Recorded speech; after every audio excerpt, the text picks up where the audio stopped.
चुकी हो, तुहानू अपडेट करेंगे। कला गुजर सिंह दे इलाके विच लड़ाई, फरेकंदा पुलिस ते हमला, मुलजिम आजम भट्ट, खुजैमा, अजीम भट्ट वगैरह की लड़ाई की इतलात 15 ते हुई है। पुलिस टीम मौके ते पहुंची ते मुलजिमा ने पुलिस एहलकारा ते हमला कर दिता। मुलजिमा ने एहलकारा दी वर्दी पाड़ दी, एहलकार जख्मी भी कर दिते। DIG ऑपरेशन का पुलिस टीम ते हमले का नोटिस मुकदमा दर्ज कर लिया गया, मुलजिम नू गिरफ्तार कर लिया गया है।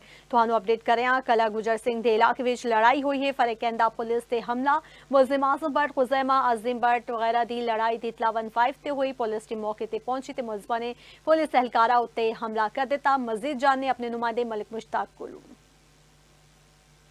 जी बिल्कुल, कल शाम का वाकया है कि किला गुजर सिंह के इलाके हाल रोड दे विच कादरी चैंबर तो 15 ते 15 ते एक काल हुई, जिहदे दस्सिया गया कि दो ग्रुपों की लड़ाई हो रही है।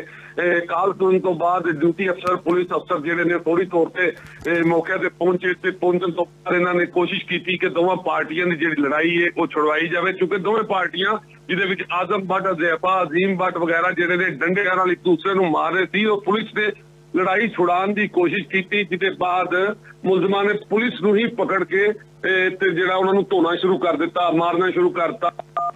ते नाल एक पुलिस जिहड़ा थानेदार उत्थे ड्यूटी अफसर पहुंचिया सी, ओदी वर्दी पाड़ दी, ओदी नक दी हड्डी तोड़ दी, और चूंकि CCTV च भी सामने नजर आ रहा है कि ओदे सिर ते भी जिहड़े ने टोटियां दे नाल, डंडियां दे नाल वार किया जा रहा है। चूंकि लड़ाई तो बाद पुलिस ने अच्छी अमली अपनाई ते मुलजिमा नूं उस टाइम गिरफ्तार नहीं किया, उतों निकलने की कोशिश की। उस तो बाद पुलिस की बड़ी नफरी गई और CCTV फुटेज कढ़वाने तो बाद चूंकि DIG ऑपरेशन लाहौर ने भी इस वाकया का नोटिस लिया, ना सिर्फ नोटिस लिया बल्कि पुलिस की बेहतर हिकमत अमली की वजह तो किला गुजर सिंह पुलिस को शाबाश भी दी गई, क्योंकि हुण पुलिस ने जिहड़ा तमाम मुलजमान नूं गिरफ्तार कर रहा है, उन्हां दे उत्ते मुकदमा नंबर 1239/25 भी दर्ज कर दिता गया।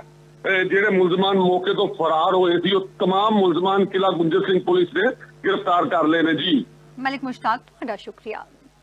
नाज़रीन, न्यूज़ स्टूडियो तो हुण तक दे लई इन्ना ही। तुसीं वेखदे रहो सन।